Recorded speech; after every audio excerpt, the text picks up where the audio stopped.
Assalamu alaikum everyone, this is Isra Jahan Mimoito guys. Thank you so much for joining me and welcome to my channel. তো আজকে আমরা আরেকটি right form of ভার্বের practice করব। তো চলো দেখি। তো এখানে আছে ইট ওয়াজ জুলাই 2024। তো প্রথম লাইনে আমরা বুঝতে পারতেছি যে 2024 সালে যে জুলাই বিপ্লবটি হয়েছিল সেই বিষয়টি নিয়ে কথা বলা এখানে আছে। এই প্যাসেজটিতে সেই বিষয় নিয়ে আলোচনা করা হয়েছে। তার মানে কি, সেটা একটা পাস্টের ঘটনা, মানে অতীতকালের ঘটনা। তা যেহেতু এটা একটা অতীতকালের ঘটনা, তার মানে এটা পাস্টে হবে, এটা আমরা আশা করতে পারি, রাইট? তো চলো দেখি। ইট ওয়াজ জুলাই 2024। এটা ছিল জুলাই মাসের, মানে 2024 সালের July. The students movement for quota reform started. এই যে ছাত্রদের যে মুভমেন্ট ছিল কোটার জন্য, কোটার পুনর্গঠনের জন্য, সেটা শুরু হয়েছিল। এটা একটা সাধারণ পাস্ট, মানে সাধারণ অতীতকাল, মানে পাস্ট ইনডিফিনিট। তো সেজন্য এখানে স্টার্টেড হয়েছে। আমরা জানি যে সাধারণ অতীতের ক্ষেত্রে পাস্ট ইনডিফিনিট হয় এবং সেখানে ভার্বের পাস্ট ফর্ম হলেই যথেষ্ট, অন্য কিছু লাগে না, right? At first the then government mocked it as an ordinary movement. এই দেখো এখানে আমাদের যে উপরে অপশন দেওয়া আছে সেখানে মক রয়েছে, তো এখানে মকড হবে, কারণ যেহেতু এটা পাস্টের একটা কথা বলা হয়েছে, সাধারণ একটা পাস্টের কথা বলা হয়েছে। এখন মকের সাথে ইডি যোগ করে আমরা পাস্ট ফর্ম বানিয়ে ফেলেছি এবং মকড বসিয়ে সেন্টেন্সটা কমপ্লিট করলাম, ঠিক আছে? এরপরে দেখো, even people in power started dash students. কী হতে পারে বলো তো? Started what? আচ্ছা দেখো, আমি না এখানে একটা মনে হয় ভুল বলছি না, যে at first the then government, I think took it হবে, took it as an ordinary movement. আচ্ছা দেখো, ওই সময় প্রথমে ওই সময়ের যে গভর্নমেন্ট এই যে কোটা মুভমেন্টটা, এটা একটা সাধারণ মুভমেন্ট হিসেবে নিয়েছিল, তাহলে টুক ইট হবে, ঠিক আছে? টুক ইট, আচ্ছা কই গেল? Took it as an ordinary movement. Even people in power started mocking students. দেখো এখানে কিন্তু মকিং হবে, কারণ বসে কি, এমনকি শক্তিশালী যে লোকেরা ছিল তারা শুরু করেছিল স্টুডেন্টদেরকে নিয়ে মজা করা শুরু করেছিল। এখন দেখো মকিং কেন হলো, কারণ স্টার্টেড হচ্ছে মেইন ভার্ব। এখন একটা মেইন ভার্বের পরে যদি আমরা অন্য একটি ভার্ব আনি, সেটি সাধারণত পার্টিসিপল হয়। পার্টিসিপল বলতে ভার্বের সাথে আইএনজি যুক্ত হয়, এটা পার্টিসিপল বা জেরান্ট যেটাই বলো।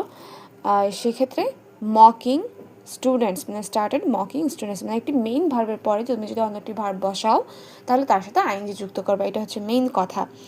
But the students didn't dash heart. এখন দেখো ডিড আছে, ডিড আমরা জানি ডিডের পরে যে ভার্বটি বসবে তার বেস ফর্ম বসে, মানে প্রেজেন্ট ফর্ম বসে। যেহেতু ডিড আছে, তো তার মানে এখানে যে ভার্বই বসুক না কেন সেটা হবে প্রেজেন্ট ফর্মে। দেখো, but the students didn't lose heart, এই যে LOSE লুজ হার্ট, এইটাই হবে এখানে বসিয়ে দেবা, ঠিক আছে? They began to dash the movement uniting all classes of people. They began to, এখন দেখো বিগান টু রয়েছে, বিগান টুতে মানে বিগান টু এর পরে যে ভার্বই বসুক না কেন সেটা প্রেজেন্ট ফর্মে বসবে, কারণ টু রয়েছে এখানে, টু এর পরে ভার্বের প্রেজেন্ট ফর্ম। এখন দেখো, they began to intensify the movement uniting all classes of people. সকল শ্রেণীর মানুষদেরকে নিয়ে একত্রিত করে এই মুভমেন্টটিকে অনেক ইন্টেন্সিফাই করা শুরু করেছিল ছাত্ররা, আর কি ছাত্রছাত্রীরা। The police directed by the government dash very aggressive. এখন দেখো ওই সময় যখন ছাত্ররা অনেক সকল মানুষকে একত্রিত করে যখন কোটা মুভমেন্টে মানে কি বলে কাজ করেছিল, হরতাল করেছিল, মানববন্ধন করেছিল, মানে যা করেছিল আর কি, ভুলে গেছি আমি নামটা, কি বলে এটাকে, কোটার জন্য হরতালই তো বলে না, আন্দোলন করেছিল। তো সেই আন্দোলনের জন্য আমাদের যে পুলিশ ডিপার্টমেন্ট সরকারের নেতৃত্বে, তো তারা অনেক অনেকটা কি হয়ে গিয়েছিল, অনেক অ্যাগ্রেসিভ হয়ে গিয়েছিল না, ওই যে আবু সাইদকে মেরে ফেললো, মুগ্ধকে মেরে ফেললো, আর অনেককেই তো গুলি করেছে। তো এটা কি হয়ে গিয়েছিল না, এখন হওয়া ইংলিশ কি বলো, বিকাম। এখন হওয়া ইংলিশ বিকাম, এখন এটা আমাদের সাধারণ একটা অতীতের কথা বলা হয়েছে। তাহলে the police directed by the government became very aggressive, এখানে বিকেম হবে। At one point, Abu Said, a student of Rangpur Begum Rokeya University, dash by the police. এখন দেখো আবু সাইদের কথা এখানে বলছে যে একটা সময় বেগম রোকেয়া ইউনিভার্সিটির আবু সাইদ মারা গিয়েছিল। হ্যাঁ, এখন মারা গিয়েছিল এই কথাটা যখন আমরা বলবো যে পুলিশের দ্বারা মারা গিয়েছিল, তার মানে কি এটা একটা প্যাসিভ ভয়েসে আসছে, যেহেতু এটা পাস্টে রয়েছে তার মানে ওয়াজ আসবে, ওয়াজ কিল্ড, কারণ কি আবু সাইদকে মেরে ফেলা হয়েছিল না, তাহলে was killed by the police. This death moved. আচ্ছা দেখো, যদি তুমি এই যে আগের লাইনটা বুঝতে না পারো তাহলে আমি আবার বলছি, এটি প্যাসিভ ভয়েসে রয়েছে।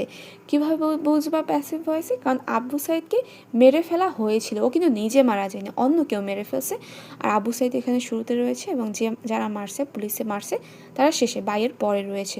এর বাইয়ের মাধ্যমে আমরা বুঝতে পারি যে এটা একটা প্যাসিভ ভয়েসের রয়েছে, মানে প্যাসিভ সেন্টেন্স রয়েছে এখানে। তো এখন প্যাসিভ ভয়েসের রুলস কি, পাস্টে যদি হয় সাধারণ কোনো ঘটনা তাহলে ওয়াজ বা ওয়ার থাকবে, সঙ্গে থাকবে কি ভার্বের পাস্ট পার্টিসিপল ফর্ম, রাইট। তাহলে দেখো এখানে আবু সাইদ হচ্ছে সিঙ্গুলার, থার্ড পারসন সিঙ্গুলার, তাই এখানে ওয়াজ বসিয়েছি এবং ভার্বের পাস্ট পার্টিসিপল ফর্ম মানে কিলের পাস্ট পার্টিসিপল ফর্ম কিল্ড বসিয়েছি। ওকে, এই একটার মাধ্যমে তোমরা বাকিগুলো জাজ করবা, কারণ প্যাসিভ ভয়েসে অলওয়েজ ভার্বের পাস্ট পার্টিসিপল হবে। ওকে, this death moved the people of home and abroad. এই যে মৃত্যুটি, এটি আমাদের দেশের মানুষ এবং বাইরের মানুষ সবাইকেই নাড়া দিয়েছিল। ডুরিং দ্য মুভমেন্ট মুগ্ধ, এই ইউনিভার্সিটি স্টুডেন্ট, ওয়াজ শট ডেড। দেখো তাকে কিন্তু গুলি করা হয়েছিল এবং ওই সময় মারা গিয়েছিল, তাহলে ওয়াজ শট ডেড। শট এখানে দেখো ওয়াজের পরে বসেছে এবং এটা প্যাসিভ ভয়েসে রয়েছে, তার জন্য এখানে শট হবে। শটের পাস্ট মানে শুটের পাস্ট পার্টিসিপল শট।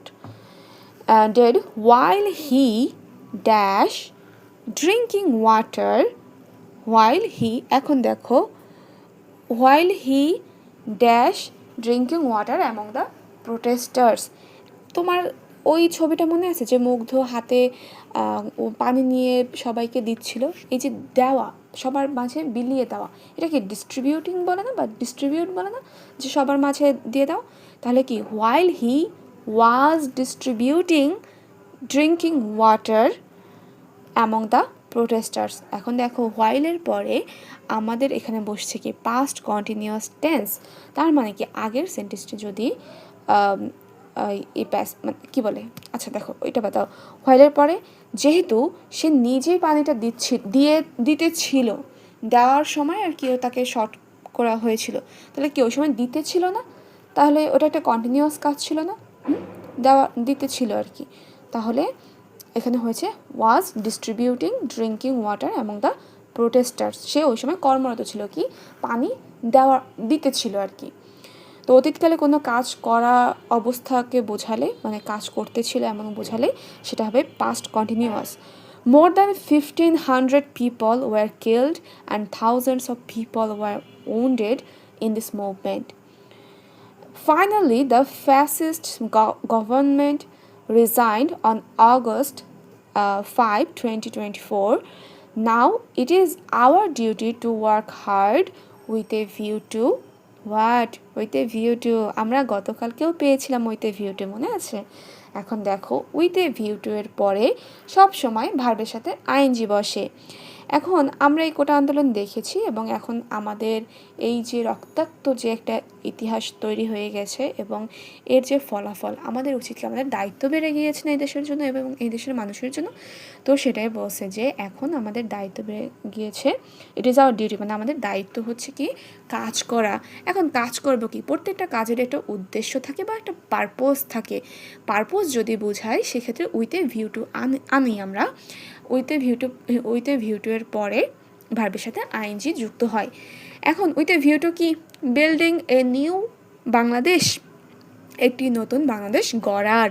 বিল্ড অর্থ কি গড়া, বিল্ডিং মানে কি, মানে গড়তে হবে, বা with a view two building a new Bangladesh মানে আমাদের উদ্দেশ্য হচ্ছে একটা নতুন বাংলাদেশ গড়ার উদ্দেশ্য, ঠিক আছে। আর with a view to, look forward to, এগুলোর পরে ভার্বের সাথে আইএনজি যুক্ত হয়। আশা করি তোমরা আজকে এটি বুঝতে পেরেছো। তো দেখা হচ্ছে নেক্সট ক্লাসে। ধন্যবাদ সবাইকে।